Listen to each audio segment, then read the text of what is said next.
Jā. Tā. Jau trīši.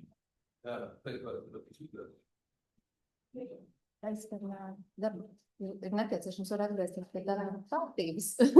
Jā, vai ir nepieciešams atgriezties pie darba tautības? Paldies liels jums visiem par šo pauzi, ko mēs esam cerams tagad veiksmīgi tikuši galā ar visu.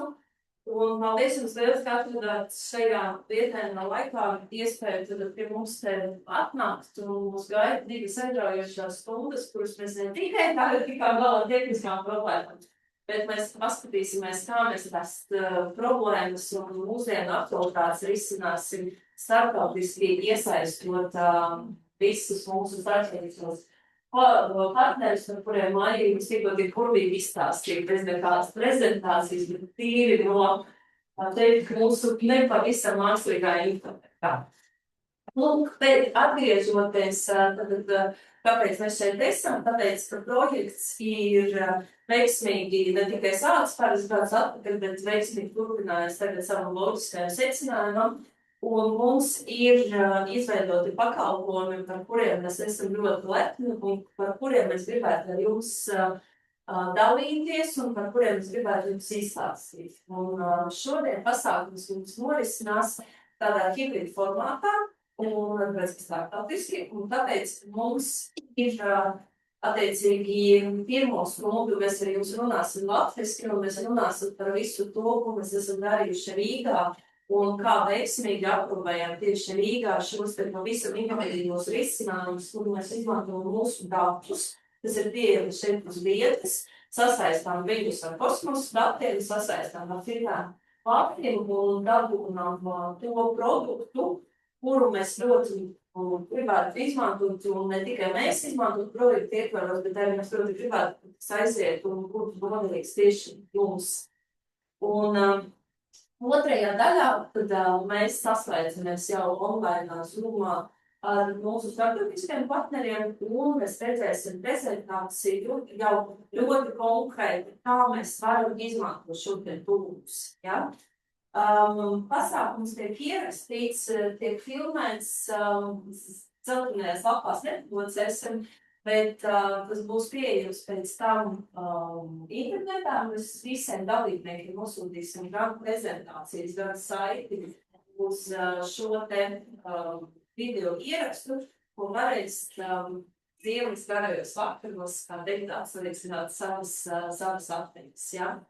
Man ir viens lūgums visiem dalībniekiem. Mēs negribam šīs pārvēršanas par tādu lekciju, ja? Bet tieši uzdodam jautājumus un mēģinām sadarboties, mēģinām šo te padarīt tādu interaktīvo, lai mēs tiešām iegūstam maksimālo profitu, maksimālu informācijas apjomu, un kamēr mums ir tie cilvēki klāt, kam mēs varam uzdot jautājumu. Un ņemot vērā, ka mēs esam tik perfekti ierakstījušies arī sīkumešanos, mēs uzreiz ķeramies klāt mūsu 2 prezentētājiem, kas mums pastāstīs par to, ko mēs esam paveikuši Rīgā. Un tātad Valdis Ratnieks un Dats Andersons. Mēs tikai nomainīsim prezentāciju, un šoreiz cerēsim, ka tas ies daudz raitāk nekā iepriekšējā.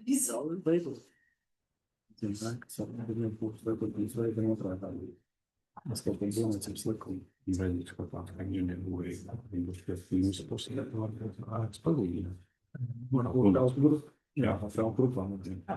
Es nezinu, līdzības neļaujuši, pēc saka, spīdus un klātis un inženieris dzīvēs, kā tieši tie bet tas inženieru būs tā likums, kā ir tas sviesti, ka mēs arī varējām, taču tie līdens, tur mēs tur augšā vietā.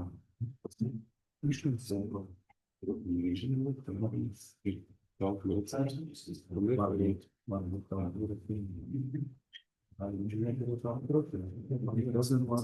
tā Labdien! Mani sauc Dats Andersons, es šajā projektā darbojos kā ģis eksperta un kopā ar Valdi Ratniku, kurš ir projektā energoefektivitātes eksperts. Mēs jums pastāstīsim, kā bildspējas projekts palīdz tikt no datiem līdz lēmumiem, konkrēti pievēršoties Rīgas ēku klimata scenāriju pilotprojektam. Un tātad no Rīgas plānošanas reģiona kā pilota teritorija tika izvēlēta Rīga. Un tajā projekta ietvaros tika izstrādāti 2 servisi - ēkas digitālā tvīņa izveide un ēku klimata scenāriju pilota projekts. Nedaudz par digitālā tvīņa izveidi.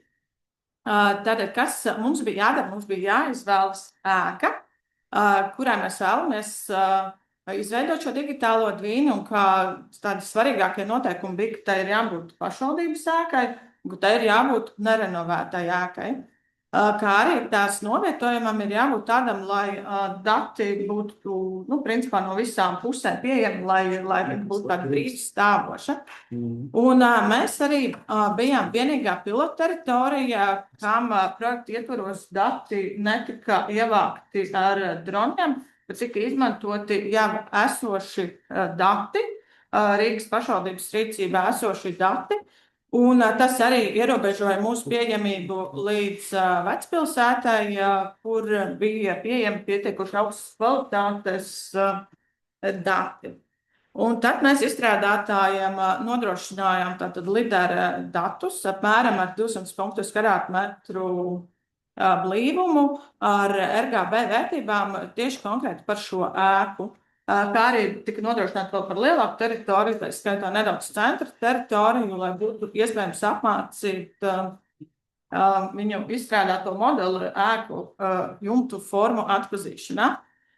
Un šobrīd šie dati ir pieejami arī kā atvērtie dati GeoRīga portālā. Un šeit ir neliels video no izstrādātājiem no Kembridžas universitātes. Un tā visa galvenā ideja ir, ka no punktu mākoņa dažādi apstrādājot šos datus tiek izstrādāts algoritms, kas šo digitālo tvīni izveido automātiski. Respektīvi, nevis ir sēdēts un katrs lodziņš zīmēts atsevišķi, bet ir izstrādāts algoritms, kas pēc tam izstrādāts, apmācīts, kas pēc tam šo dara automātiski, principā, lai arī nodrošinātu iespēju šo replicēt. Un gala rezultātā, tad tiek iegūts, izveidots IFC modelis, kam kā atsevišķi elementi ir sienas, jumts un arī atvērumi jeb loki. Tā. Es gribēju piebilst to, ka tīri teorētiski šis modelis ir piemērojams visai pilsētai. Ja mums ir pieejamie dati, tad šo algoritmu var pārtaisīt priekš visas pilsētas, un tas nozīmē, ka šāda digitāla tvīna, kā ir uztaisīts šai ēkai, varētu uztaisīt teorētiski visai pilsētai. Visai pilsētē mums laikam nav to datu. Jā, nav, bet ja būtu dati, tad jā. Un turklāt arī, ja šis jūs ir kaut kā ieinteresējis, tad arī ir vērts apskatīties, kādas ēkas un no kādiem datiem tika izveidotas pārējām pilotu teritorijām, jo tur bija ļoti dažādas ēkas, un šis algoritms ir piemērots dažādiem ēku veidiem. Un var noskatīt arī QR kodu un apskatīties šo IFC modeli, pagrozīt, apskatīties, kāds tur ir izveidots un sanāca. Šī būs arī oficiālā saita, kas būs projekta mājaslapā. Un tīri tādā šī projekta varbūt ietveros tā potenciālā izmantošana varētu būt renovācijas darbu plānošanā, ēku apsaimniekošanā un simulāciju analīzē, piemēram, enerģijas patēriņu modelēšanā. Tā, tie, kas gribēja noskanāju vai apkārt? Laikam, jā. Un tad otra daļa ir ēku klimata scenāriju pilotprojekts, kas pamatā balstās uz dzīvojamām ēkām, izņemot vēl saules enerģijas potenciālam, ir iekļauts arī pašvaldības īpašumā esošās publiskās ēkas. Un šis ir izveidots 3 mērogos ēkas līmenī, kvartāla līmenī, kas Rīgā tika izvēlēts apkaimju līmenis, un pilsētas līmenī, kas varētu iegūt lielāku nozīmi, tad, kad šis tiktu replicēts jau plašākā mērogā un skatāms, tā kā salīdzinot kaut kādas pilsētas vai reģionus. Tad tikai izstrādātajā rezultātā ir ēku siltuma pieprasījums un saules potenciāls. Tātad kā 2 servisi vienā servisā. Un no ģeotelpiskajiem datiem mēs izstrādātājiem nodrošinājām apkaimrobežas, digitālās virsmas un reljefa modeli ar 1 metru izšķirt spēju, kas ir gatavot no 2021. gada lazerskanēšanas datiem, kā arī 21. gada ortofoto karti ar reljefa ēnojumu. Kā arī no valsts zemes dienas tika izmantoti atvērtie kadastra informācijas sistēmas dati, kas principā ir diezgan visam pamatā, jo viss ir aprēķināts tieši uz ēkām, ir ņemts vērā ēku izmantošanas veids, platības un dažādi citi parametri. Kā arī no Latvijas ģeotelpiskās informācijas aģentūras tika iegūta 23. gada ortofoto karte, un vēl no datiem tika nodrošinātas centralizētās siltuma apgādes sistēmas ikmēneša patēriņa datu no Rīgas enerģētikas aģentūras. Arī pēc tam būs prezentācija, kur izmanto šiem datiem tā kā sīkāk pastāstīs, kas tie ir un kā viņi rodas. No Latvijas vides ģeoloģijas un meteoroloģijas centra patiesībā manuāli iegūti ne tā, ka es viņiem uzrakstījām, mums vajag datus, bet valdes manuāli bija apkopojis tātad vēsturiskos klimata datus no meteoroloģiskajām stacijām, kā arī pasākumu katalogs ēku energoefektivitātes paaugstināšanai, kas ir arī apkopojums no ekonomikas ministrijas pētījuma. Un līdz šim jau tāds redzamais rezultāts ir sadarbībā ar Atvenu Tehnisko universitāti un GeoRīgu. Šī karte ir publicēta GeoRīgā portālā, mājaslapā, un ir arī plānots, ka tiks ievietots citās kartēs, lai var skatīt kopā ar pārējiem pašvaldības datiem. Un tālāk es dodu vārdu Valdim par rezultātiem, to nozīmi un ieguvumiem. Jā, paldies, tev daudz skaitās bildītas beigušās, sākās garlaicīgā daļa. Garlaicīgā daļa par to pielietojumu un tam, kas ir vajadzīgs un kas grib to izmantot un kas to negrib izmantot. Pirmām kārtām jau tas, ka tas ir ģeotelpiskie dati, dod mums iespēju skatīt vairākus slāņus un rādītājus vienā bildītē un šādi stāstīt savu stāstu, un to mēs arī šeit projektā izmantojam. Papildus mums ļoti svarīga komponente šķiet, ka mēs iesaistam informējot iedzīvotājus gan par to pašu dzīvojamo ēku energoefektivitāti, kas Rīgas enerģētikas aģentūrai ir viena no svarīgajām tēmām, iedzīvotāju konsultēšana, kur vienmēr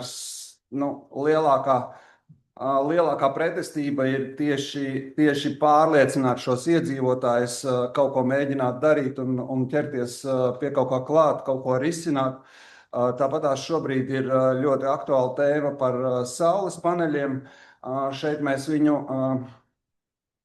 sākotnēji uz dzīvojamo ēku jumtiem, mēs viņu skatām tikai no iespējama potenciāla, ko varētu saražot, jo mēs saskatām ļoti lielu iespēju uz tām pašām lielajām daudzdzīvokļu ēkām, kur ir plakanie jumti, kur ir ideāli piemēroti priekš saules paneļu izvietošanas, un tīri potenciāli, kas varētu pārvērsties par plānu B ēku renovācijai, ēku zaļināšanai, pilsētas dekarbonizācijai un tā tālāk. Tā kā šī skatījums uz tiem iedzīvotājiem ir viens no tiem aspektiem, kāpēc mēs šos risinājumus taisījām. Ēkas siltumenerģijas pieprasījums, mēs paņēmām datus no centralizētās siltumapgādes sistēmas un savienojot viņus ar ēku kadastra datiem, izveidojām ēku energoefektivitātes rādītājus, kas ir redzami šajā augšējā attēlā. šīs zaļās un sarkanie punktiņi, tas ir ēku energoefektivitātes rādītāji, kurš tad ir labāks, kurš sliktāks. Un šeit arī atkal domājot par tiem iedzīvotājiem, ir, manuprāt, ļoti svarīgi, kad iedzīvotājs, kurš dzīvo siltinātā mājā vai efektīvā ēkā, ka viņš var paskatīties uz savas ēkas rādītājiem un tā pašā laikā paskatīties arī uz kaimiņu ēkas rādītājiem un sajust to lepnumu vai prieku vai nezinu, kas tā varētu būt vēl par emociju, kad viņš redz, ka tā kaimiņu māja tomēr ir sliktāka un ka viņš ir labākā un ka viņš ir tas, nosacīti karalis, kurš var, parādīt ar pirkstu uz kaimiņu, kurš neko nav izdarījis. Papildus tam mēs izmantojām nākotnes klimata scenārijus, lai modelētu šo enerģijas pieprasījumu, kas mums būtu nepieciešams pie noteiktajiem klimata scenārijiem. Un šajā rīkā tas ir tāds spēlēšanās instruments, kur katrs varēs ieiet iekšā, izvēlēties savu scenāriju un paspēlēties ar datiem un redzēt, kas notiekās pie scenārija 1, scenārija 2, scenārija 3. Tas šeit ir ielikts iekšā.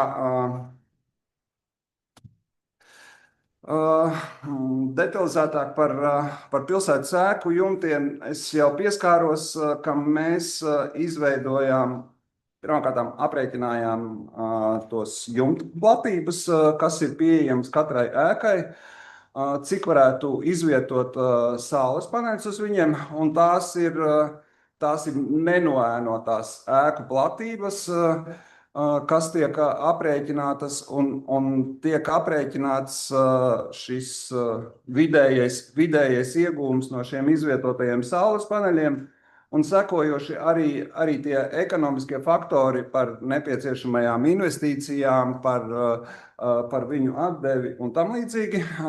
Papildus tam šeit ir pielikts klāt pašvaldības ēkas, par kurām mēs zinām diezgan daudz. Tā skaitā pašvaldības ēku elektroenerģijas patēriņu.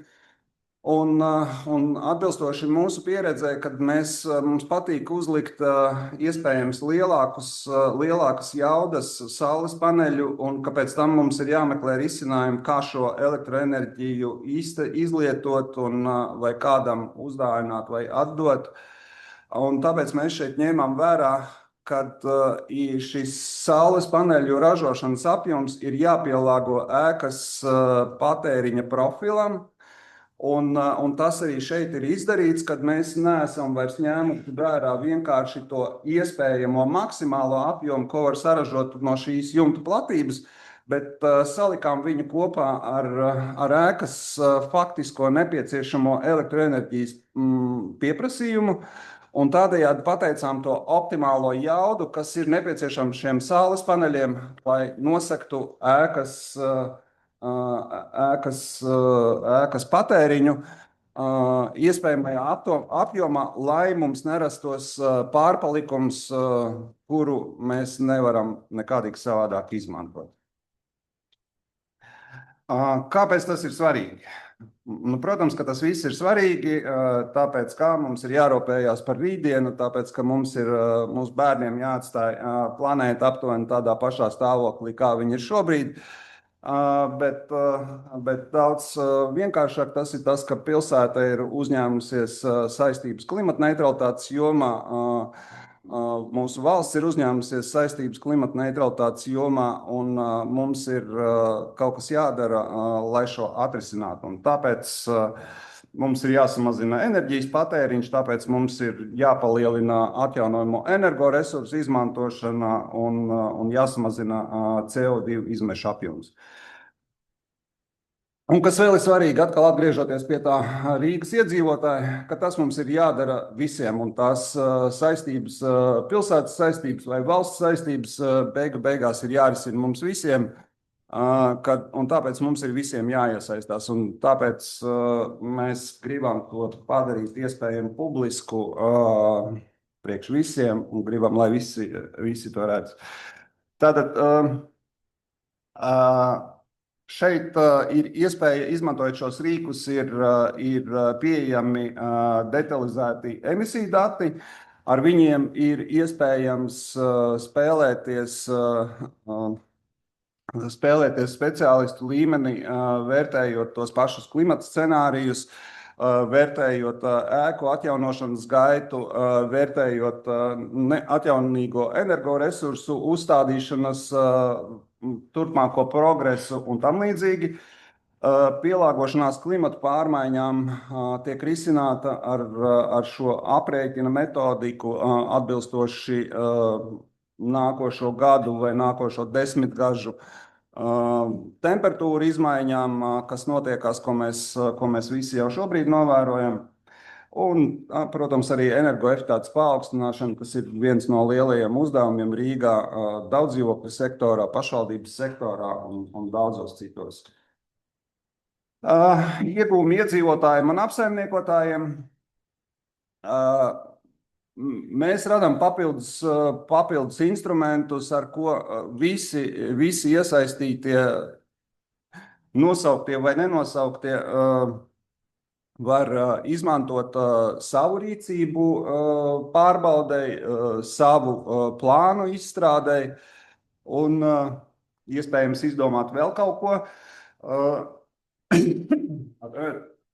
Plānot energoefektivitātes pasākumus tajās pašās ēkās, jo šis pievienotais rīks pie daudzdzīvokļu ēkām, kas iespējams nav ļoti perfekts, bet tomēr dod kaut kādu ieskatu tam pašam daudzdzīvokļu ēkas iedzīvotājiem, ko tad viņš varētu darīt savā ēkā. Tur izklāstam nedaudz.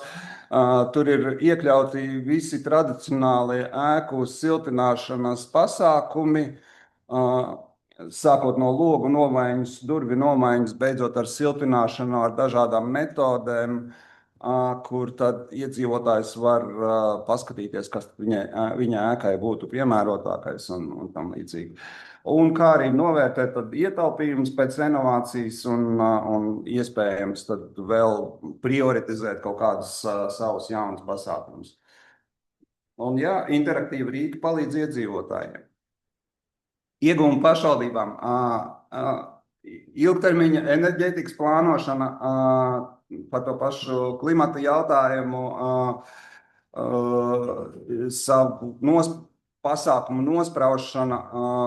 Šeit, izmantojot šo pieeju, ka mēs skatāmies visu pilsētu, mēs varam identificēt tos pilsētas apgabalus, kur būtu jābūt vai varētu veidot kaut kādas speciālas aktivitātes, ieskaitot tos pašus saules paneļus. Iespējams, šis varētu būt ļoti noderīgi energokopienu veidošanai pilsētā, kur apvienojoties vairākiem lietotājiem varētu saprātīgāk izmantot saražotos energoresursus, datos balstītu pamati, jo tas, kas šeit ir izstrādāts, praktiski ir pieejams visām pašvaldībām vai lielākai daļai Latvijas pašvaldību. Tīri teorētiski šis būtu kopējams uz citām pašvaldībām risinājums, kur varētu pārvērst līdzīgos projektos citās pašvaldībās Latvijā. Tāpat ēku atjaunošanas plānošana ir viens no papildus pasākumiem. Paldies! Varbūt kādi jautājumi?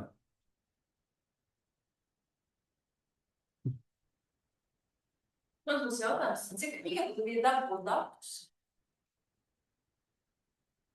Patiesībā diezgan viegli, es teiktu, Latvijā un Rīgā visos dati ir diezgan pieejami, gan valsts iestādes, gan pašvaldība ir ļoti atvērti pretīgi nākoši un piedāvā dažādus atvērtos datus. Un ļoti priecājamies, ka kadastrs ir atvērtie dati un ka bez problēmām var izmantot gan geometrijas, gan teksta datus.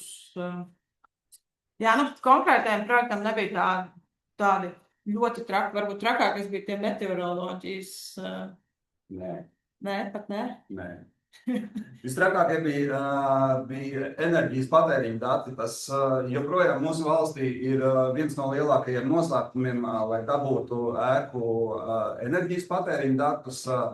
Ar šo mēs cīnījāmies vairākus gadus, lai dabūtu to tādā veidā, kā mēs viņu šeit varējām ielikt. Jā. Bet kopš enerģētikas aģentūra apkopoja, tos datus ir viegli. Jā. Paldies viņiem. Jā, paldies. Varbūt tāds vēl jautājums, komentārs, kaut ko pateikt. Jā.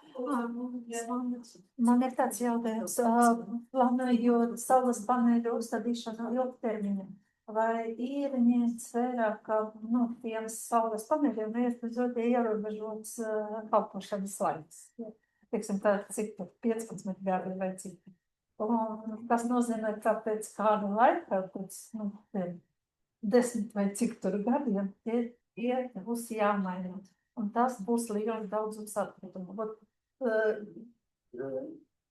Ko jūs domājat, varat to pakomentēt? Mani ļoti pozitīvi šajā ziņā motivē rīkoties tas, popularizēt saules paneļus. Motivē tas, ka pirmkārt ražotāji uz saules paneļiem jau šobrīd dod 20, 25 un 30 gadu garantiju. Tas nozīmē, ka viņi kalpos šo laiku. Tas ir pietiekoši daudz. Otra lieta, ka jau šobrīd, es saprotu, pasaulē pastāv jau vairākas iestrādes vai varbūt tie nav vēl gatavi rūpnieciski risinājumi, kā pārstrādāt šo saules paneļus. Un es esmu pārliecināts, ka pēc šiem 20, 30 gadiem šie risinājumi noteikti būs. Un tāpēc mana sirds ir mierīgi teikt, ka saules paneļus uzstādīt vajag. Paldies. Jūs domājat, ka Latvijā arī būs tādi pārstrādes? Ja viņa nebūs Latvijā, tad būs kaut kur tuvumā, kur mēs varēsim iekraut kuģī vai vilcienā un aizvest uz šo pārstrādes rūpnīcu, lai viņi tiek pārstrādāti. Paldies, Liks. Man arī viens jautājums par tiem saules paneļiem.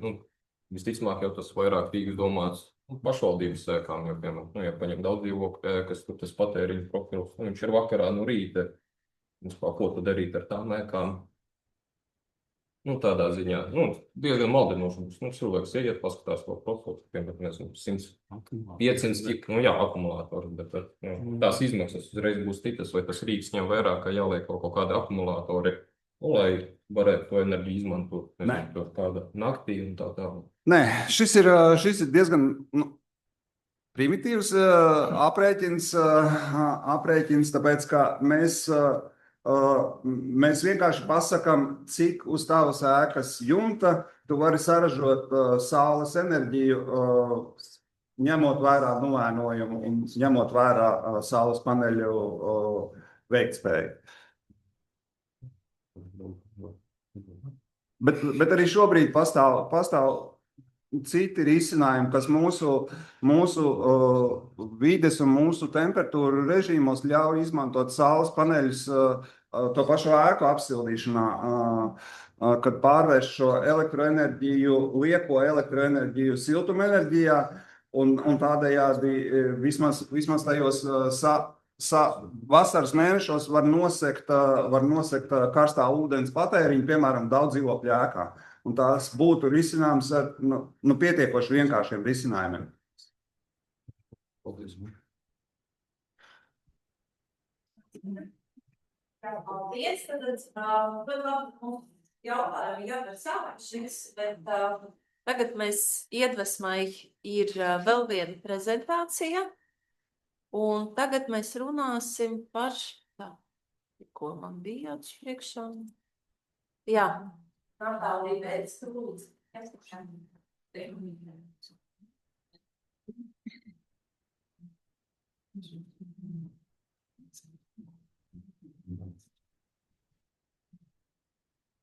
Labdien, mani sauc Natālija Bēdes, es Rīgas enerģētikas aģentūras energoefektivitātes speciāliste. Un es piekrītu Valdim par to, ka tos datus bija diezgan sarežģīti apkopot un pasniegt tādā veidā, kā tas tagad ir pasniegts. Pašā sākumā tad pastāstīšu par to, ka mums vispār Georīga EU portālā ir 2 slāņi, kas attiecas par daudzdzīvokļu dzīvojamo ēku energoefektivitāti. Tad pirmais slānis ir par energoefektivitātes radītājiem apkurei, un otrais slānis ir renovētu ēku energoefektivitāti, kur ir apkopoti dati par Rīgā veiktam renovācijām. Laikam tā pēdējā kaut kādu 20 gadu laikā. Arī ir tādi projekti, kas tika veikti par savu finansējumu pašā sākumā, bet ir arī datu trūkums sakarā ar to, ka nav saglabājušies tie vēsturiskie dati par to, cik liels finansējums bija un cik precīzi biezumi, par kādiem bija nosildinātas tas ārsienas, piemēram, vai citas konstrukcijas. Un tad galvenais mērķis ir informēt iedzīvotājus par apkures patēriņu, kā jau arī Valdis pieminēja, ļaut salīdzināt savu ēku ar citām, tā ir skaita arī ar renovētam ēku, ja tā ir slānī ir pazīme, vai ēka tika renovēta vai ne, un kurā gadā. Un palīdzēt iedzīvotājiem pieņemt lēmumu par ēkas energoefektivitātes uzlabošanu. Tad, respektīvi, viss sākas ar pašiem mērījumiem. Un ar mērījumiem, kurus nodrošina Rīgas siltums, bija diezgan sarežģīti, jo viņu portālu publiski tie dati it kā ir pieejami, bet viņam pēc likumā ir jāpublicē datiem sadalījumā pa klientiem. Tas nozīmē, ka viena ēka varētu būt vairāki klienti. Tas nozīmē, ka bija vairākas rindas ar vienu adresi. Un mums bija grūti saprast, kāpēc tie ir vairākas rindas. Un tādas mēs, protams, no analīzes metam ārā. Mums bija kaut kā 4000 ēkas, par kuram bija tie dati saņemti. Bet tad, kad mēs jau tā kā sarunu ceļu, tā kā Dācis saka, vienojamies par to, ka viņi mums sagatavo speciāli šo Rīgas enerģētikas aģentūras šos datus sadalība tieši pēc ēkas adreses. Šis apjoms palielinājās, tie dati kļuva precizāki. Un, tos varēja tālāk izmantot arī analītikai. Viena no problēmām bija tāda, ka Rīgas siltumam šie dati ir tikai pēc adreses, un pēdējos laikus tīpaši diezgan bieži mainās tas adreses, kaut kāds viens reģistrs, kā tas adreses tika mainīts, no kuras uz diezgan grūti vispār atrast internetā, godīgi sakot, un pat viens no risinājumiem bija tāds, ka Vēstneses LV pieteikties uz jaunumiem, kur tu vari ierakstīt, ka, piemēram, adrešu maiņu, un tad viņam vajadzētu paziņot man uz ēpastu, kur ir veikta tāda adrešu maiņa, bet, mēs bijām gan Rīgas siltums, gan es pierakstījušies uz tādiem jaunumiem. Nevienu reizi, diemžēl, mums tāda paziņojums nav atnācis. Un tā bija tā, laikam, sākotnēji vislielākā problēma, kā to salinkot tos datus, jo Georīga viss tiek iestrādāts pēc kadastra numura. Un tad mums ir Rīgas siltums ir tas adreses, un mums vajadzēja salinkot ar Valsts zemes dienesta kadastra numuru, un tad problēma atkal ir tāda, ka pēc viena kadastra, pēc vienas adreses var būt ēkas ar vairākiem kadastriem. Un tad, ja mums sākotnēji Rīgas siltums dod datus par 7000 ēka, drusku vairāk, tad salinkot ar Valsts zemes dienestu, man parādīs 3 reizes vairāk tas adreses. Tas bija diezgan manuāls darbs, kas ilga mēnešiem, manuprāt, vienkārši atlasīt, kuras ir tas dzīvojamas ēkas un kuras būtu apkurināmas, kuras ne. Atverot VZD, publisko to kadastras LV portālu, it kā tur ir labiekārtojuma sadaļa, kur ir pazīme, vai ir centralizēta apkure vai ne, bet atvertēt datus šāda informācija nav. Līdz ar to tīri tehniski katra ēka iziet kadastra apskatīt, tas nebija iespējams.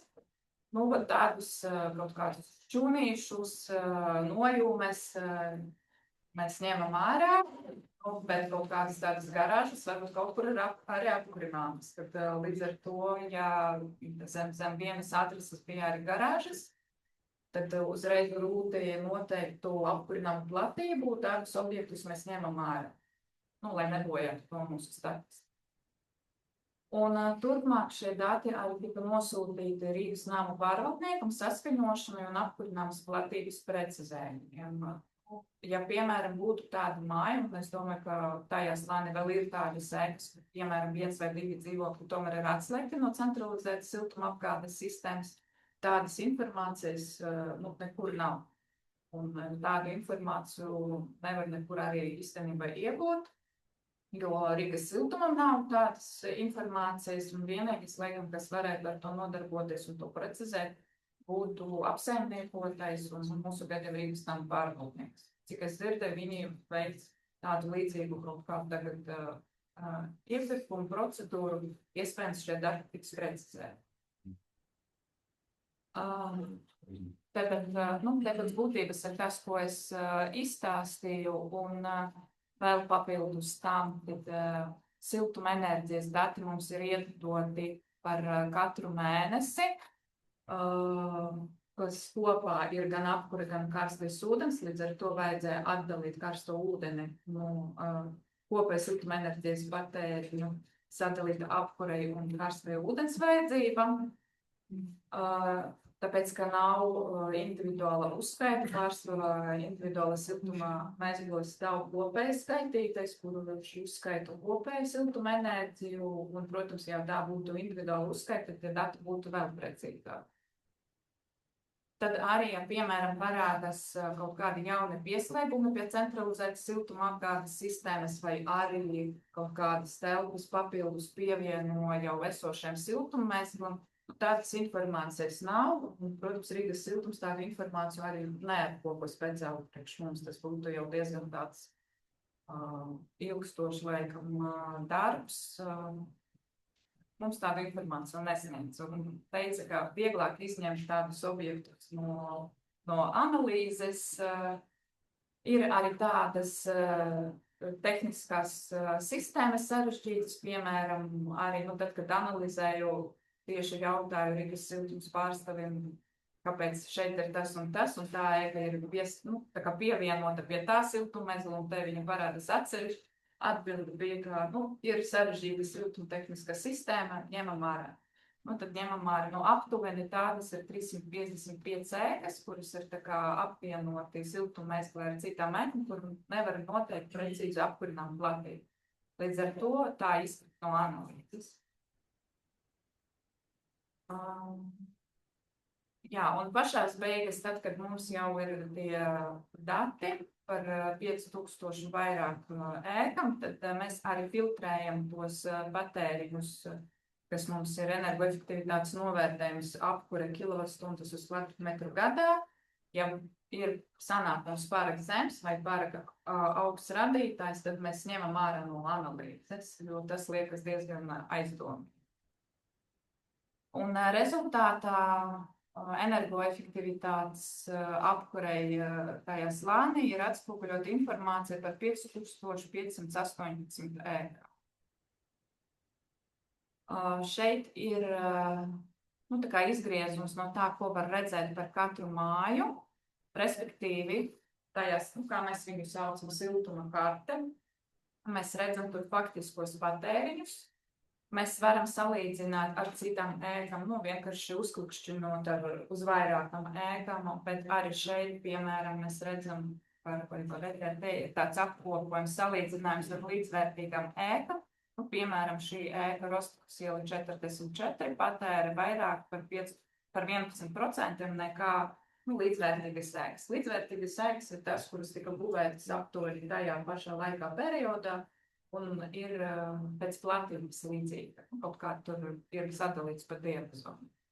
Tad šā ēka, piemēram, tā energoefektivitātes klase ir F, ir parādīts energoefektivitātes novērtējums apkure, kas tika paņemts par pēdējiem 3-4 gadiem vidējais radītājs, un ir arī sumārais apkuras patēriņš pēdējos 12 mēnešos. Un tas ir nu, tā kā atdalīts kā indikators, tāpēc, ja, piemēram, šī ēka būtu renovējusies iepriekšējo gadu, tad šeit tas neatspoguļotas šai radītāji, jo tas ir kaut kā vidējs pēdējos 3-4 gados, savukārt pēdējos 20 mēnešos šis radītājs jau parādās kā labāk nekā iepriekš. Tālāk no Rīgas enerģētikas aģentūras puses tika apzinātas F-klases mājas. Tas bija kaut kur ar ap 2000 ēkām, kurām ir noteikts, ka F energoefektivitātes klase. Un ar šīm ēkām tagad turpinās darbs no Rīgas enerģētikas aģentūras puses, informējot dzīvojamas mājas kopienu par to, ka eksistē pašvaldības finansējums tehniskai dokumentācijai, kur pašvaldība finansē līdz 90% energoaudītu un tehniskas apsekošanas atzinumu un būvprojektu.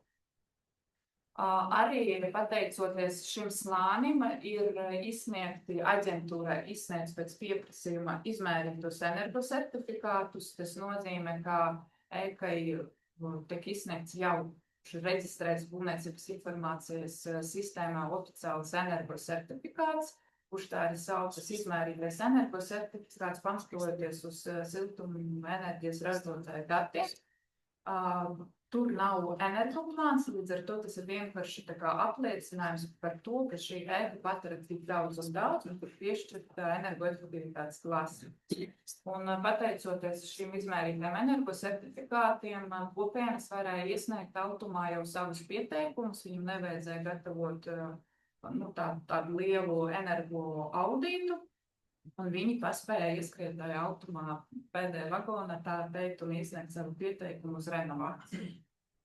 Tā kā, ja nepieciešams, tad pašvaldība pēc pieprasījuma izsniedz tādus energosertifikātus, ja māja ir pieslēgta centralizēta siltuma apgādes sistēmai, un ja Ģeorīga EU ir informācija par šo māju. Papildus arī ir slānis par ēku renovācijām, renovāciju kārti, kur par katru ēku var redzēt, kādu klasi tā sasniedza renovācijas rezultāta, kādi darbi tika veikti, kāds finansējums tika iztērēts. Līdz ar to, kāds bija siltumenerģijas patēriņš pirms renovācijas, gan kopējies, gan arī apkurei atsevišķi, gan arī cik liels ietaupījums tika sasniegts. Jā, un secinājumi, laikam atkārtošas to, ko teica Valdis un Dace, tad precīzi dati ir pamats energoefektivitāte, protams, ja nebūtu tā uzskaita, tad nevar zināt, kā ietaupīt un cik daudz var ietaupīt, ja mums tie dati netiek uzmērīti. Un datus nepieciešams analizēt, jo pēc mūsu pieredzes nevar izmantot uzreiz par to, kas ir atvērtais datu portālos. Līdz ar to, tad vajag analizēt datus, pazaudēt domu pieprasījumu. Jā, tas ir visi ir kaut kādi jautājumi, tad droši varēja rakstīt uz ēku, uz kādu konkrētu jautājumu par to, kā tas tika veikts, kā tika noteikts energoefektivitātes stāvoklis daudzdzīvokļu ēkā. Komentāri? Tas renovācijas slānis ir sasaistīts ar energoefektivitātes slāni. Viņus var ieslēgt, viņi ir zem viena. Bet viņi nav sasaistīti. Viņus var ieslēgt abus kopā redzēt, un tad tev pa virsu būs renovācijas slānis. Tu redzēsi visas renovācijas. Ēku renovējums pirms gadu 2. Jā. Tas apakšējais, kas ir pa pēdējiem 12 mēnešiem ir pareizs, bet tas iekšējais, ka pa 5 gadiem būs nekas. Viņš ir gan pirms renovācijas, gan pēc renovācijas. Energoefektivitātes radītājus no renovācijas slāņa, ja tu ieslēgsi abus divus. Tu redzēsi aktuālu informāciju. Bet tas iepriekšējais viņš iekļauj gan datus pirms renovācijas, gan pēc. Tur ir 2 skaitļi, ne? Pa 12 mēnešiem un pirms viņi ir pa cik gadiem. Tas, kas ir Es tieši tā arī izdarīju. Es paņēmu, paskatījos, un es ieraudzīju augšā 9 pilds, apakšā 55. Renovācijas Spānija, tas, kas ir sasniegts un tas, kas ir ietaupījums, tas nav mūsu aprēķinātais, tas ir tikai tas, kas paņemts no automu pieejamiem datiem par veiktiem renovāciju. Tā nesapat, tas pirms pēdējais skaitlis iet jau. Cik gadus? Pirms pēdējais. Tur, kur 3-4 gadi domāts. Jā. Vidējais patēriņš. Bet par cik gadiem? Viņš pateica 3 vai 4, man liekas. Tad 3 vai 4. Jā. Viņš iekļauj daudz pirms un pēc renovācijas. Tā renovācija pirms gada bija. Jā. Un tad viņš ir tāds nekas, viņš ir pa vidus par to, kas bija pirms renovācijas un to, kas bija pēc. Tad viņš vidējais paldies sanāk, ne?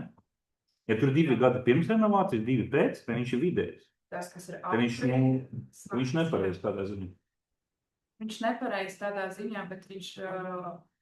Matemātiski viņš ir vidējais, bet viņš nepasaka ne pirms, ne pēc, viņš pasaka kaut ko tādu, kas ir matemātisks, nevis fizikās.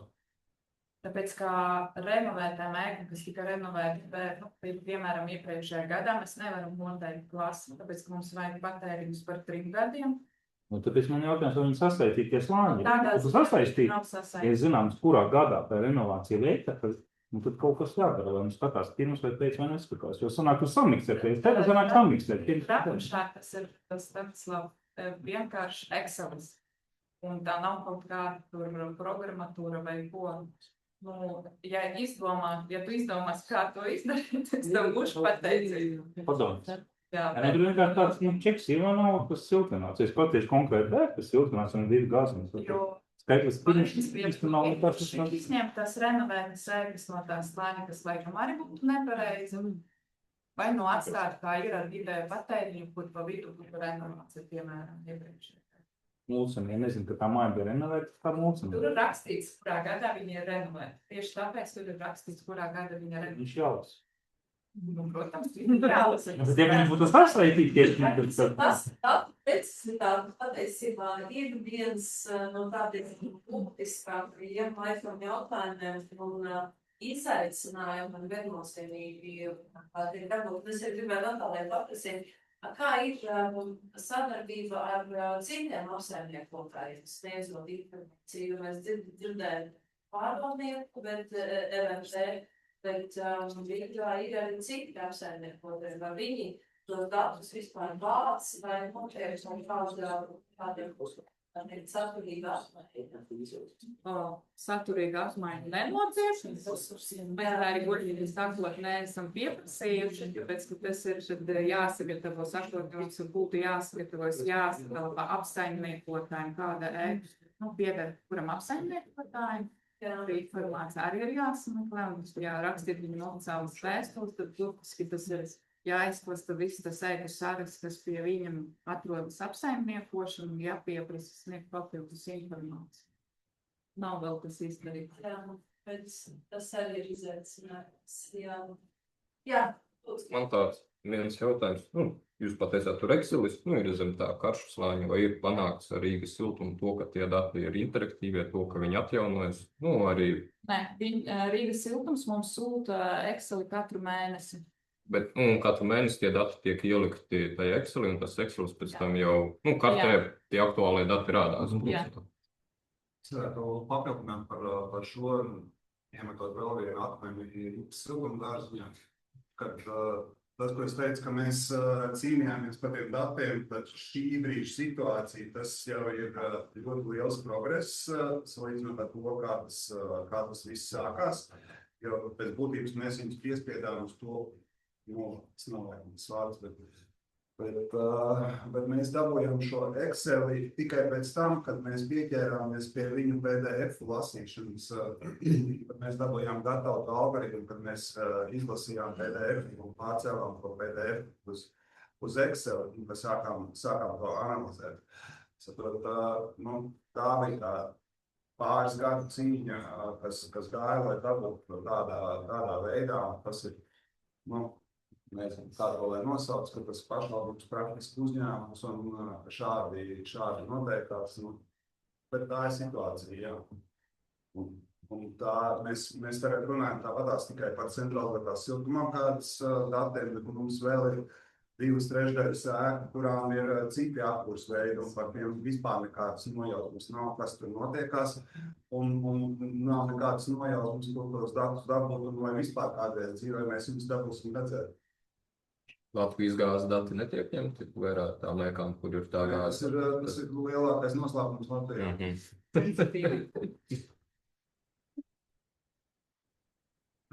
Vēl jautājumu komentāru? Varbūt kaut kas tā. Nu labi, tā, mēs esam diezgan smuki tikuši galā ar šo te mūsu pirmo stundu. Un tagad pamēģināsim pārbaudīt, vai hello everybody who is speaking English here with me and who is connected via new technologies. Carla, Jason, can you hear us? Victor, hello. Hello, Carla, hello. So I'm sure your Latvian is much better now than it was an hour ago, and you have a lot of interesting information, and you have been with us. So thank you very much for joining, and we have had here quite a productive conversation and presentations about available data here in Riga, and what was done during the project and how we can interlink the project results with the activities that are going on in the municipality of Riga, and all that is related to the energy efficiency and data and doing the best from what we have. So now I would like to give a floor to Carla Rodriguez and tell us more about the project and the services and everything that you would like to share with us. The floor is yours. If you need some help, just give us a sign. Okay. I will share my screen.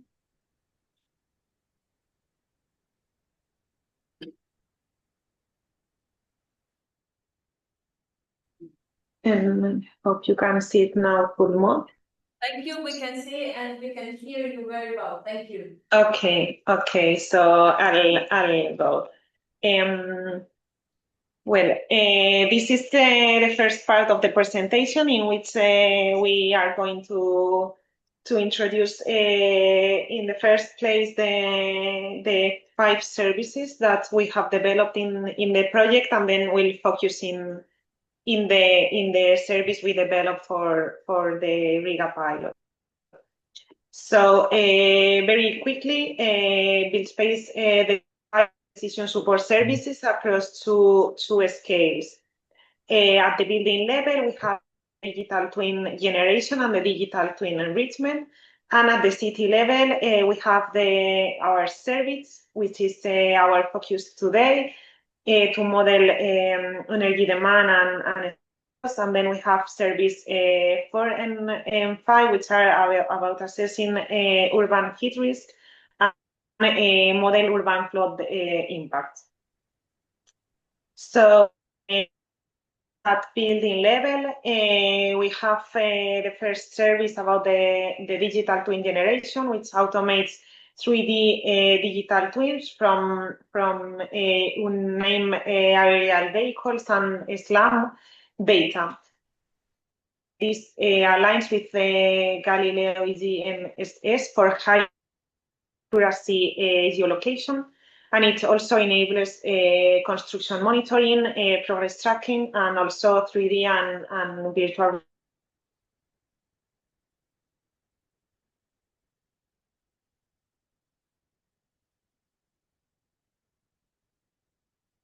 twin, and it supports the detection of cracks, thermal bridges, humidity, and malfunctioning PV seals. And it provides this 3D viewer with annotation, classification, and measurement tools. At city level, besides our service, we have a service for the heat risk analysis. So it maps the urban heat risk, combining hazard exposure and to highlight these adaptation hotspots.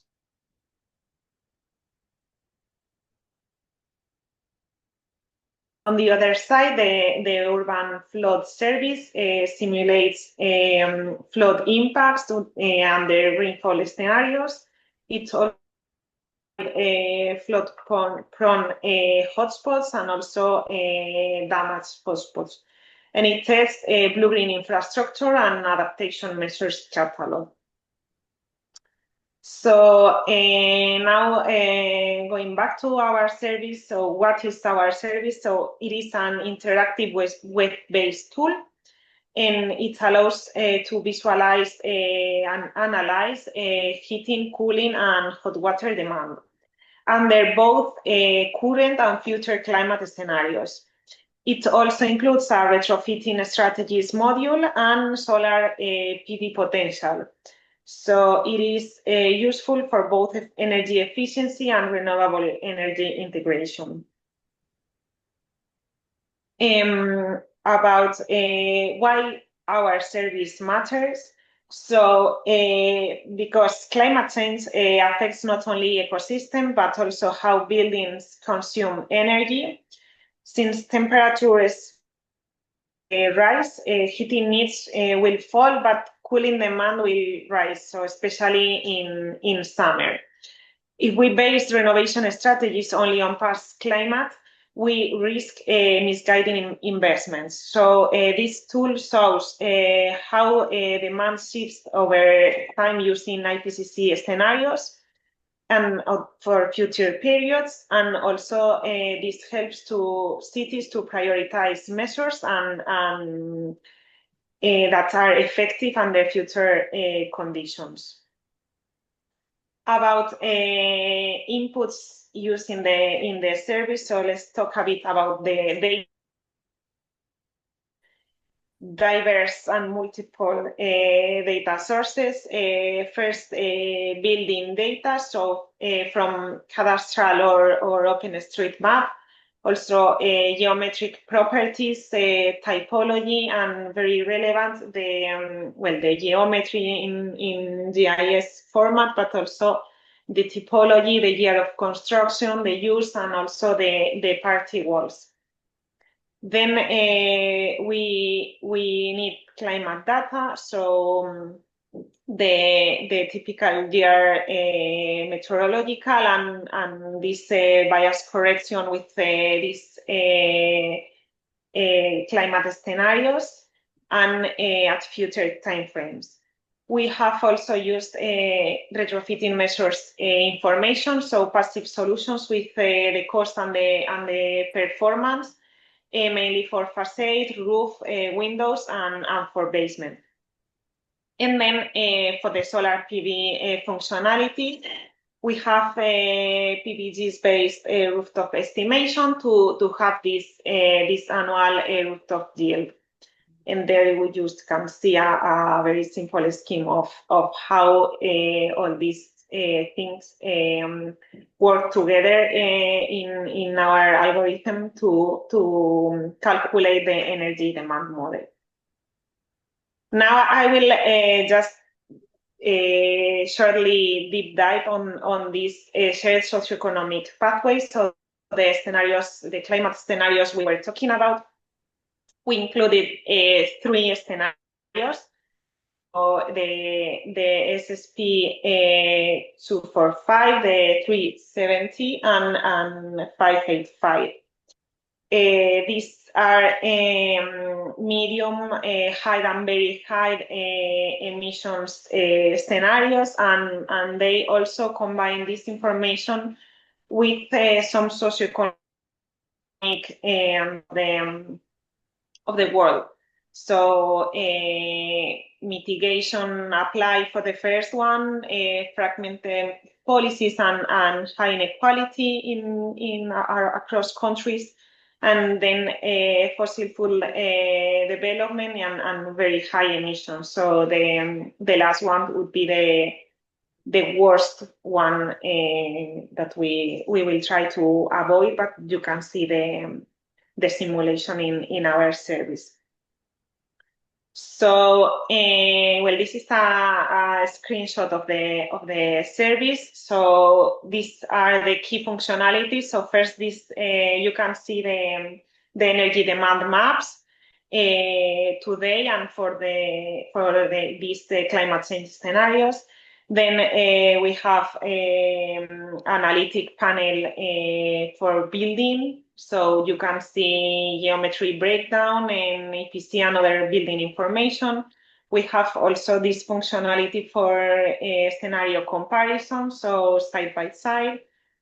And also this retrofitting simulation to compare and see the demand reduction and the investment cost. And also we have this solar potential map with the rooftop area, PV yield, and for the investment. So about the user experience, so the service is designed to be intuitive. We have a dynamic EPC-based map, so based on the EPC scale. We have also these scenario toggles and some retrofitting configuration up to the user and some aggregated statistics. It is browser-based, so no installation is required to use it. How we customize the service in Riga. So first we EPC Latvian scheme to the local climate and the geometry, and we have based on feedback, which were this figure of non-heated buildings based on the size. We equal detection. And we localize the number formatting. And we have also this calibration of the energy demand with the Riga CCAP data and some EPC records to better adjust the energy demand calculated. And well, how the service logic is. So we develop this service thinking on a dual logic, so both mitigation and adaptation. On the mitigation side, it supports the retrofitting strategies and the rooftop PV potential, so to incorporate solar PV planning at municipal level. On the adaptation side, climate scenarios to assess the risk and prioritize the vulnerable buildings. It aligns with the EU climate goals, so the CCAPs, the Renovation Wave, the Green Deal, and mission cities like climate city contracts and so on. So now I will hand over to my colleague Victor, who is the main developer of this, for a live demonstration of the tool, so you can see how this fits working in practice. So I'll stop sharing. Thank you, Carla. You have to stop. Oh, yeah. Okay. I'm sharing my screen.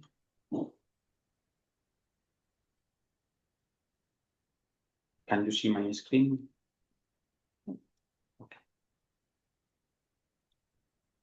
So when you enter, this is the first screen. For entering the platform, you only have to put this link. Maybe you can put in the chat if it is possible. Mm-hmm. To have an account in order to log in. So when you log in, the first screen you enter, the dashboard is a map. It's the map of Riga, focusing on a specific region. And in this map, the buildings are colored, taking into account the energy performance certificate scale that were provided. Taking into account this scale and taking into account the estimation that we have done, we colorate the buildings. So you can see here that is this is the map. We have for the moment in this map we have 3 levels, city levels only for like localizing. At this 3 level in which we can see the different neighbors with the names and the average heat in this neighborhood, and at building scale with the color, the building's color, taking into account this energy performance certificate scale. And this service has been done for the residential buildings, so we have focused in the residential buildings.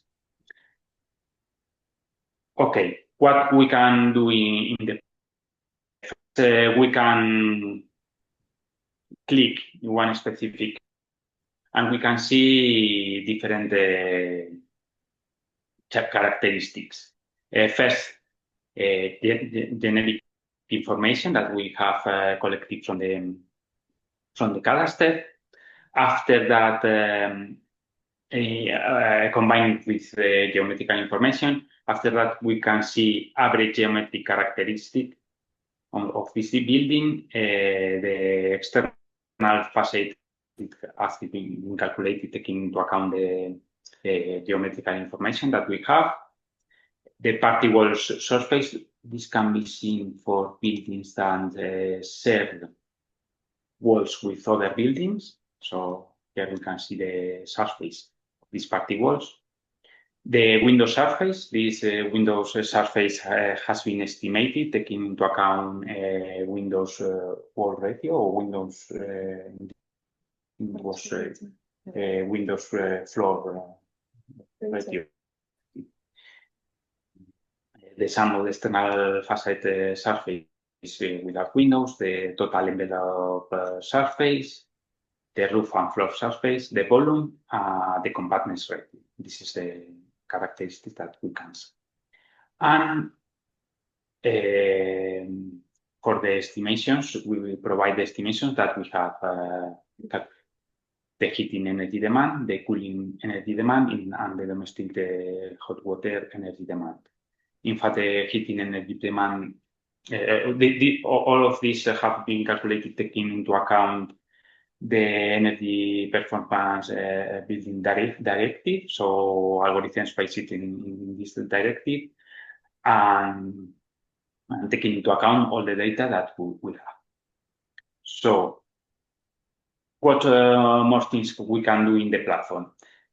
We can see this general information. This general information is about all the buildings that appear in the screen. We can see that we have 162 buildings with this average heating demand. Here we can see the buildings, like an histogram of the buildings divided by the different levels of the scale, and the year of construction of these buildings. This heating demand and year of constructions chart, we can filter the buildings taking into account this. For example, if I filter this, we can see where are the buildings. We can put more of them, or we can eliminate the filter. The same for the year of construction. We can see the heating demand for the older buildings, and the same with the new, or for specific periods.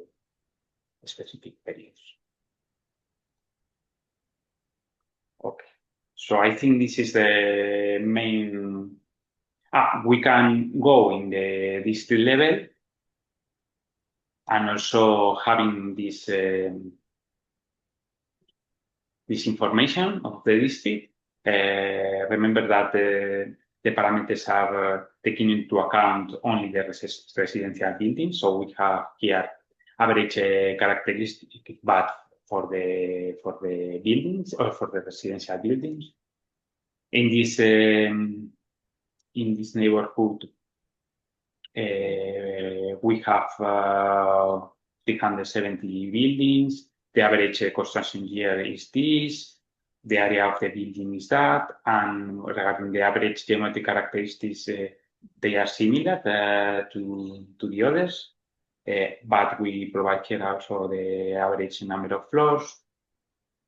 And in the case of the energy information, we provide the average values for square meters, like the level in the energy performance certificate, the level, but also we provide the total values of the district, just in case it's important for you. So, for example, this you can see that the average number of floors of this district is this, and the total values for this district is that, and we can compare with others. For example, here, with this other average number of floors and its total values or performance. Okay, so this is the main functionality. I think I have. We have also this is more simple because for the case of the district, the GR is not provided because they are average and it's not so important, but we can check the different buildings we can filter in. Okay. This is the main functionality, but we provide others. This is for the heating demand. This map is always colored by heating demand, but we have this solar PV potential that will be explained later at the map level. Regarding the scenarios, as Carlos has said, the climate change functionality and the retrofitting strategies functionality. For the case of the climate change, I will go to the building level, okay? Change functionality. When we click in this functionality, this pop-up starts, and the user has to select the scenario that he has to test. We provide these three scenarios. Carla has explained it very well. The user has a summary of the scenario with information about the path and the representative consensus pathway that shows or that represents this scenario. And we have the same for the three different scenarios. And also this scheme in order to see quickly. I am selecting this, that is the upper boundary of the range scenario, like the worst scenario, and clicking continue. After that, the user has to select the time frame. I provided these 3 time frames for this case, and we are going to visualize the result. It takes a little of time, but has to load the map. The map has slightly changed the colors. Maybe it's not easy to see, but we can compare with the baseline with this functionality in order to see the changes. I don't know if you can see that some buildings change the color. For example, this one here, we have this heating demand. And in this case, the heating demand is less. Okay? In this case, the filter is gone because we are focused on that, but we can click in one building, see the same parameters, but in this case, it's more important the energy performance values. For that, this is like a highlight. And we can compare the current scenario or the is the present, the information that has been estimated for the present, and compared with the future scenarios. You can see that the heating energy demand is lower.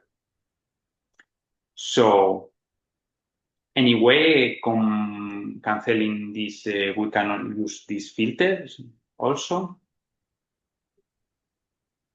The filter that has shown you before. And change the map, so on. Okay. The same for, so we are going to district level and compare. And in this way, we can see the change.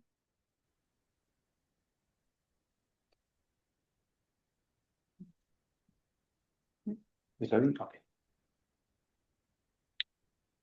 The information that we provide is here is average values for square meter for the current scenario and for the future.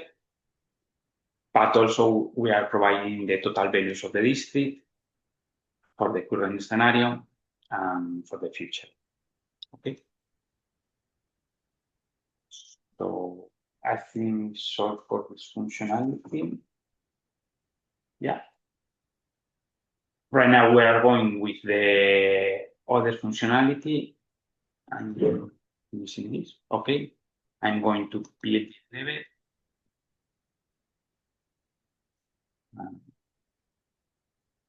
And I'm going with the retrofitting strategies function. In this case, wait a moment, I have to load the building level. It's better. Okay.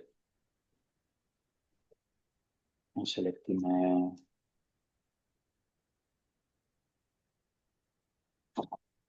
I have to select a district with more buildings in order to select when we can see more the changes.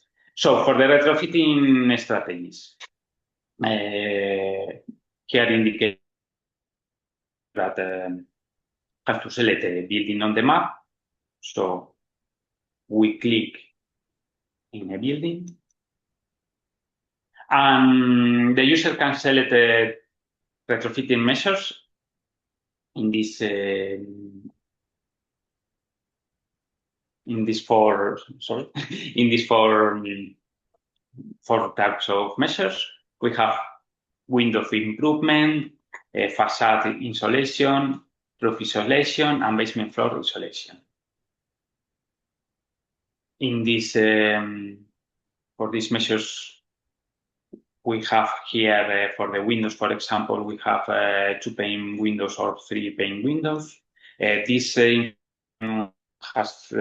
is related to Latvian, I think Latvian or I'm not sure if regional or Latvian, but we have used information from the region.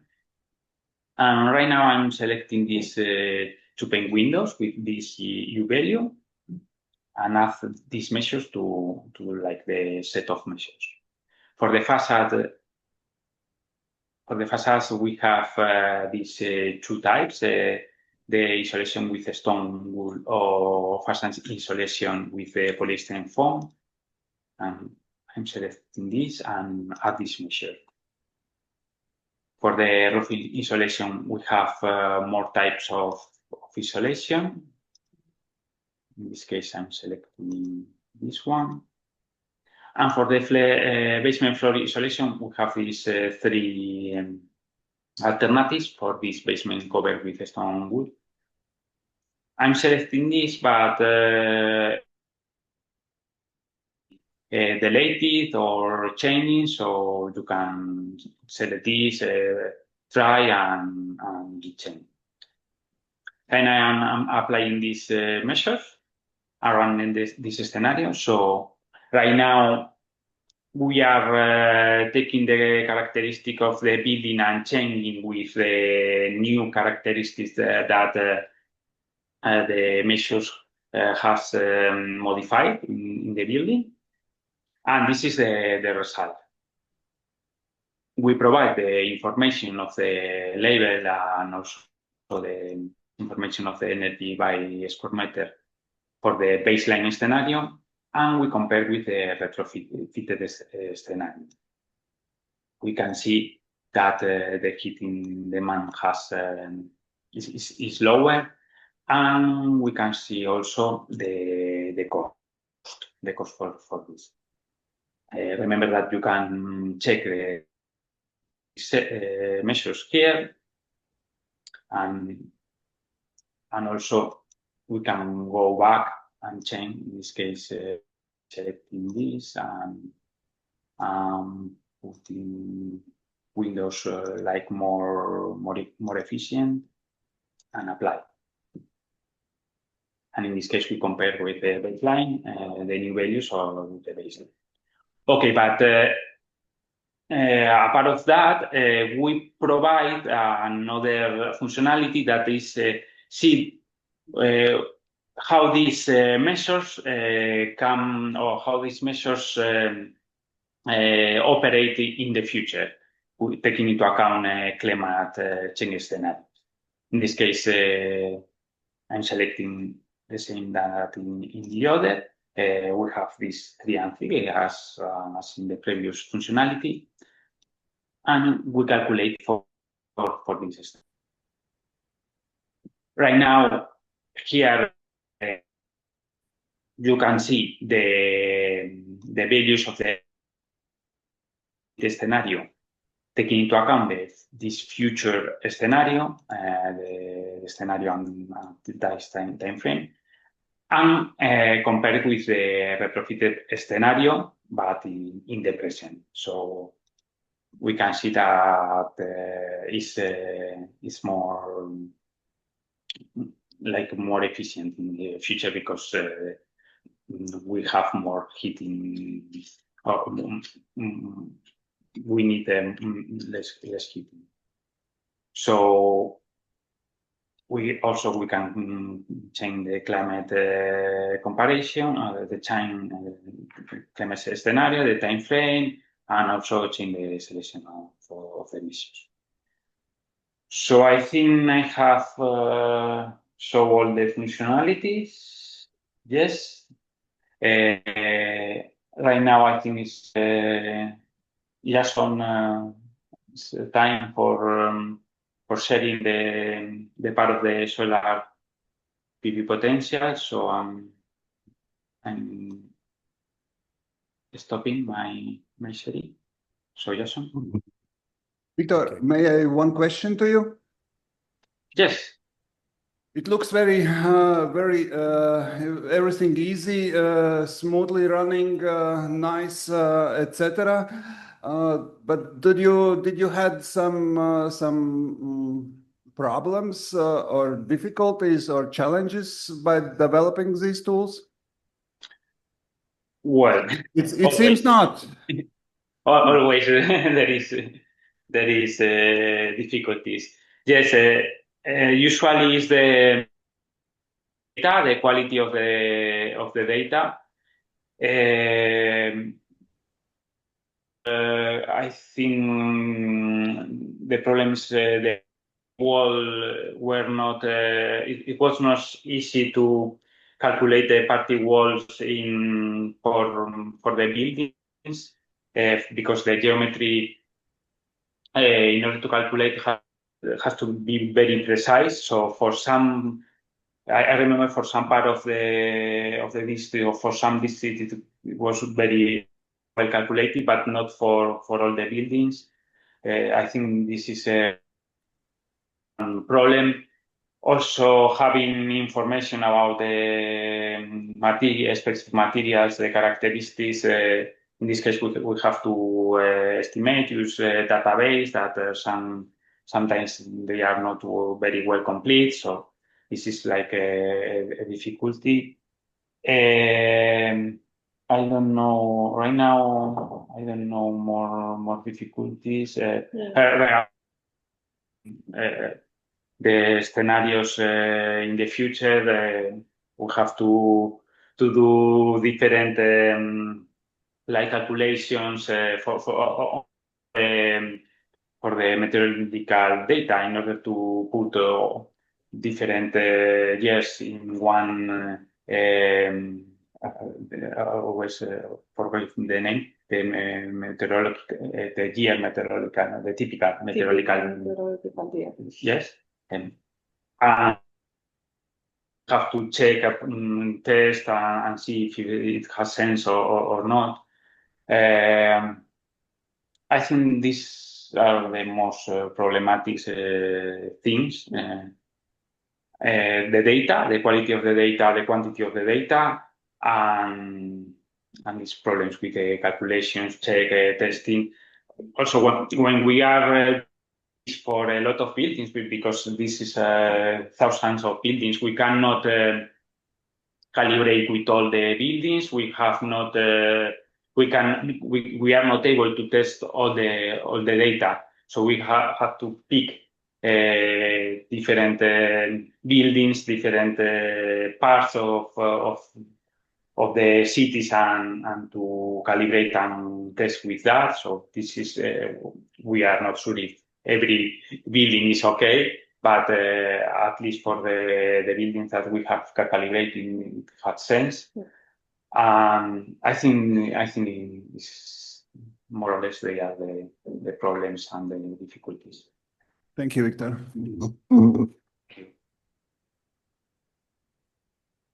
More questions? No, I think they're good. Okay. So Jason? Excellent. Thank you. So hello from my side too. I'm Iason Dimitriou. I'm part of the NTUA team, and we were responsible for the PV potential layer of the service 3.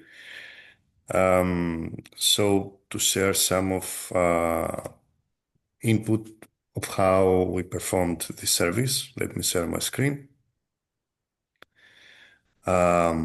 So even though our layer was included in the service 3 layout, we also did a standalone PV potential map for Riga, where we performed PV potential calculation using the digital surface model provided by the municipality and the cadastral data also provided by you. We try to combine these two in a simulation environment where we used the diffuse ratios for Riga City, deriving data from official PV potential tools provided by EU, like PVGIS and the Global Solar Atlas. And we performed also suitability analysis of the rooftops by using the digital surface model in order to exclude any areas of the rooftops which were not suitable for PV installation, like extremely steep slopes or north-faced parts of the rooftop. Of course, we made some assumptions, like the initial cost of the PV installation, but we tried to be as accurate as possible. So I can share with you the map. The interface right now looks like this. This is the Riga City, and by zooming in, it's get a little bit clearer. There are two types of layers available: public buildings and the rest of the buildings. We tried to include all buildings in our analysis. This layer is also included in the Service 3 interface, so you can explore it from there too. And for the public buildings, we also had available the data of electricity consumption, which were crucial to perform more calculations regarding the carbon reduction in case of the PV installation and the bill cost reduction in case of, again, a PV installation. So the user can move in the map, zoom in, click on a building, and have some initial information regarding the building, like the cadastral designation, the initial rooftop area, the suitable rooftop area for PV installation, how many PV panels would fit. We have also included information of what kind of PV panels we're talking about. We're talking about tier 1 PV panels, usually Chinese origin. The kilowatt peak, maximum capacity in kilowatt which can be installed, the initial investment cost, and the PV production in megawatt hours per year. So because we lacked the information about the electricity consumption in all buildings, we aimed to showcase the maximum PV capacity of each building, limited only by the rooftop availability. That was not the case, though, in the public buildings, where we had the electricity consumption. So we tried to match the PV installation with the electricity consumption.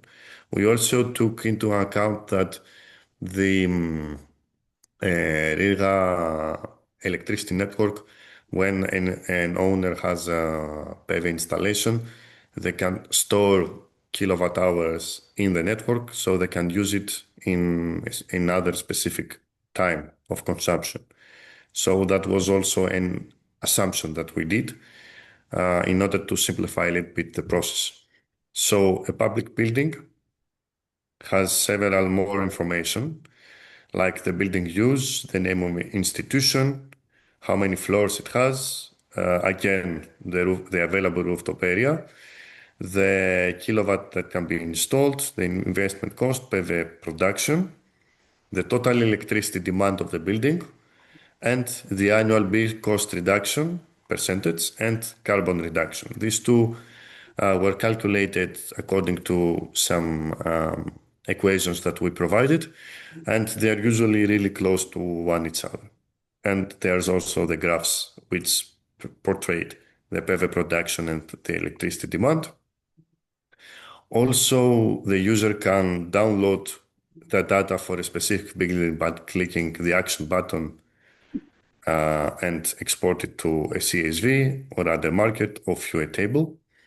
The table of the buildings is right on the bottom here.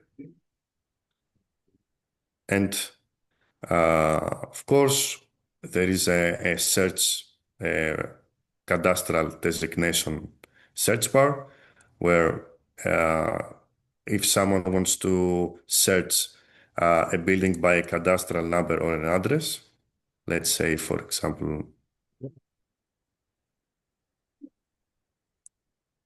this cadastral number here, it's zooming in right on top of the building. Or instead of the cadastral number, use a search by address.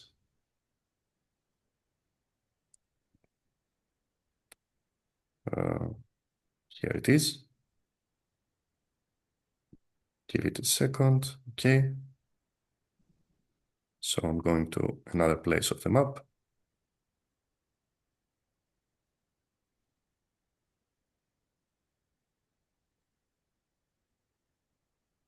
Zoom in right on top of the address place. We made this map just to make more accessible the PV layer, but and also because we had the extra calculations of the public buildings. But as I mentioned, this layer is also available in the service tree interface. So that's an introduction for our contribution in the service tree. And if you have any questions, I will be happy to answer.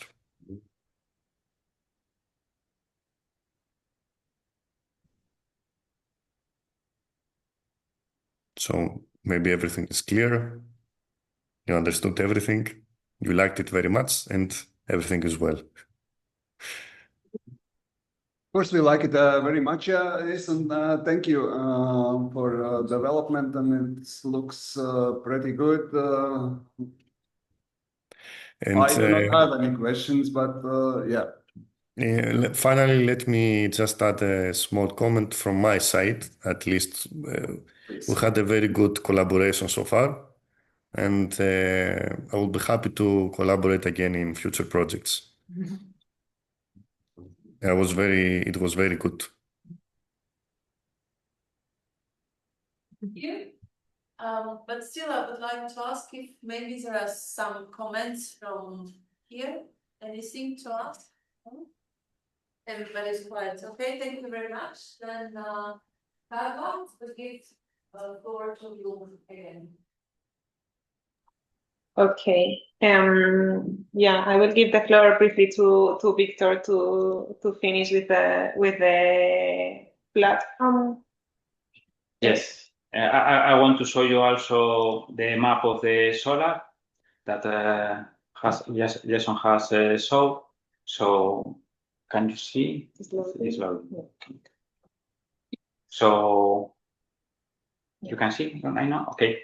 So we have the same solar PV potential map here integrated, and also this part of the public building. So in this case, we can see it's loading. It's much fewer buildings. It's around 375 buildings dispersed in the city. So you might need to zoom out a little bit to find them. Yes, probably the zone.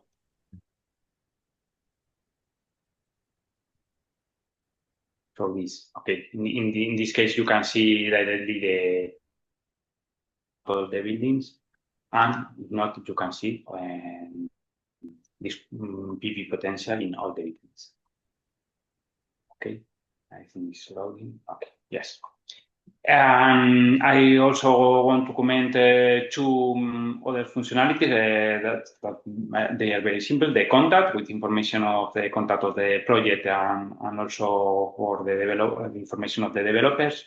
And this about section in which we provide the information or the algorithms, the methodologies, and the methodology followed for the calculations is in a summary. It's not deliverable with a lot of information, but you have insights about the calculations that how can the functionalities are available and so on, with information also for the PV potential and so on. This is all. Wow. Next. Thank Okay. you. I will. Yeah. I don't know if there's any question. Otherwise, I will continue with the last part of the presentation. Just to focus now on opportunities for replication. So first, let's see the applications in Riga for this service. So we have this visual interface for see current and future heating demand for the residential building stock. Then we can prioritize building for the to retrofit using this demand plus the EPC class and the scenario evolution. Then we have the simulated cost-effective renovation strategies. You have seen with Victor with the cost and how the energy demand could be reduced. This can be for support the integration into STICAP and local adaptation plans. And also that we have validated these outputs with Riga EPC records and the feedback from our colleagues at Riga. So the key benefits for the cities is that we don't need that users are expert models or any software installation. It is browse-based. It works either with cadastral data, which is more detailed, or OpenStreetMap data if available and if it is complete. We use standardized EU typologies for the energy modeling from Tabula Episcope projects. So yeah, we can easily replicate it for other city covered under these typologies. We have this EPC scale customized for the national classification scheme of the certification, in this case for the Latvia scheme. And we have this scenario-based planning. So for the replication potential, so it accepts different urban contexts, so full cities, small neighborhoods. We have a modular design, so we can start with the baseline energy maps and then add the retrofitting module or the solar PV layer later on with this base of the baseline energy map. We can work with partial data sets or use different open data. We will lose a bit of accuracy, but we can do it. And also it can enable this cross-departmental discussion for planning, energy, or whatever. So all you need to start with the replication of this service is contact us, have these building footprints or geometries, the construction year and the building typology. This could be the most essential data, and the EPC national color scale to color the map. So it is easy to adopt because we don't need a software installation. We have also developed some step-by-step guides and templates for data provision.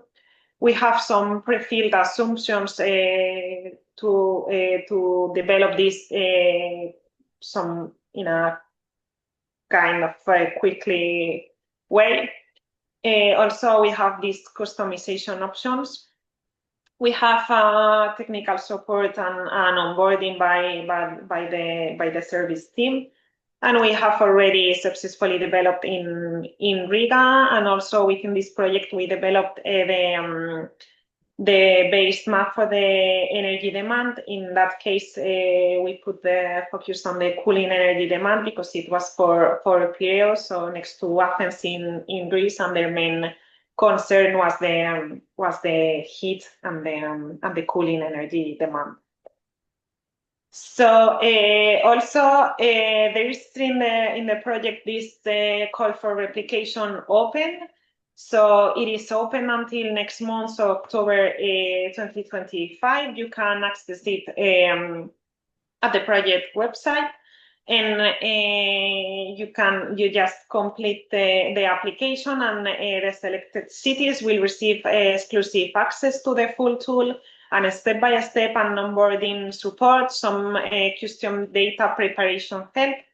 And also with some limited data, we can help with pre-filled assumptions, and also some mapathon we did for the other replicator case in the project which I just mentioned, the Piraeus, which only has the OpenStreetMap data, and it was not very complete. So we organized a mapathon to enrich that and have better data to run our algorithms and calculate the cooling energy demand in that case.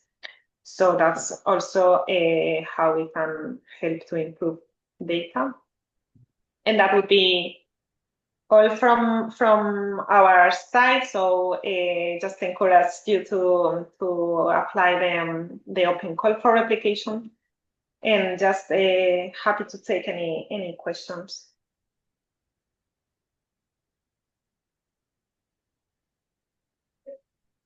the most interesting part. Any questions? Well, most probably we have seen, yes, the opportunity for now developing different tools and working with available data and transferring this data into predictions and all that potential scenarios. That's something that really is interesting. But no, I was through all these presentations, I was myself thinking about one thing. We need to make people, inhabitants interested into using the tools and, you know, demanding from their leaders that they usage of these tools. Maybe you can share a bit experience of what you hear in your countries, Greece, Spain, how it goes when the people are actively interested into new technologies and collecting all this data on energy and solar, how it goes. Just, you know, we are international here, so we would like to have some information exchange.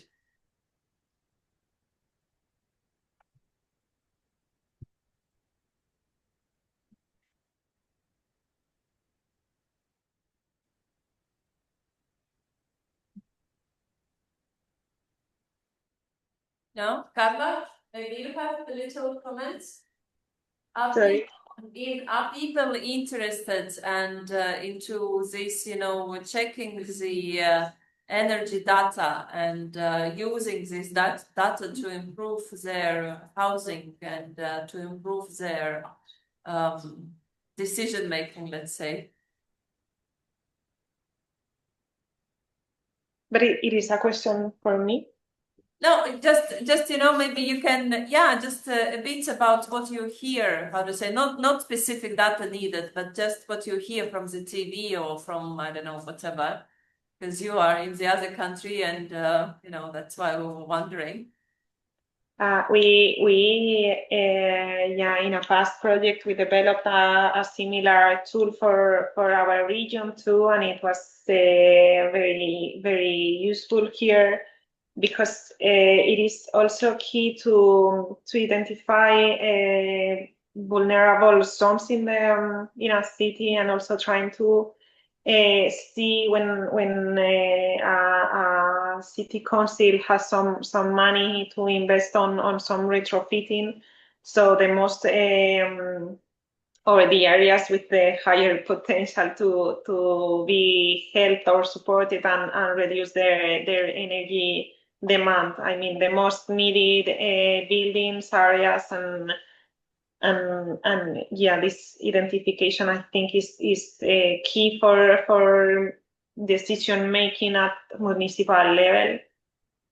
And yeah, in our region, we build this or similar. Yeah, this is more advanced, but we developed this in the past, and it was quite useful here. And also we wanted to encourage them also at owner or citizen level to use the tool and see why my building is worst performing than my neighbor building. So maybe trying to encourage this, I don't know if competition, but trying to that because of that comparison, you are willing to make some retrofitting to improve the performance of your building and save energy and money in the bills.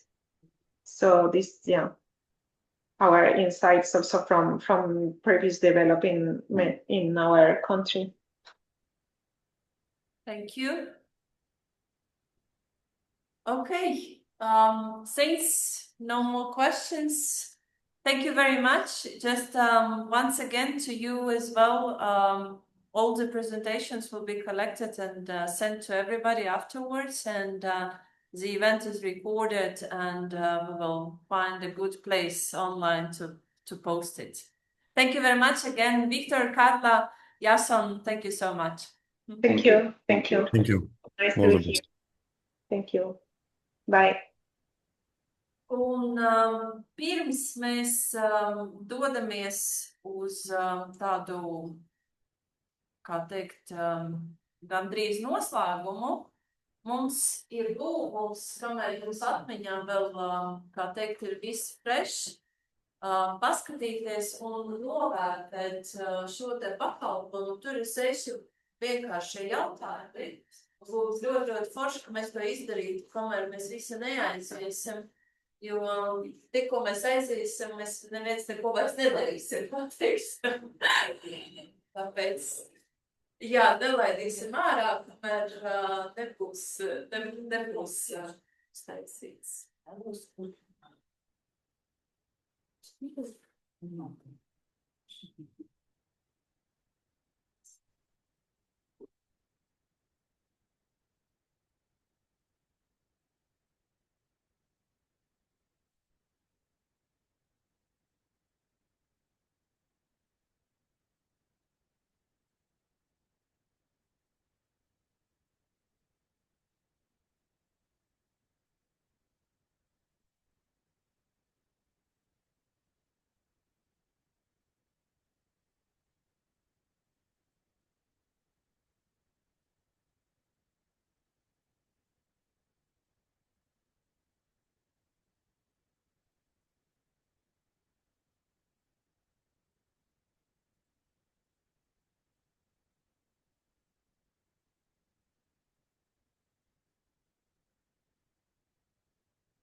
Liels paldies, tad es tikai pajautāšu noslēgumā, vai ir varbūt kaut kāds pārdoms un kāda komentāra par šo te, ko mēs dzirdējām šodien, par saprast, ka informācijas ir gana daudz un, kā teikt, ir attīstītas programmas, piedāvājumi, ko var izmantot, atliek tik izmantot, kā mēs to visu zinām.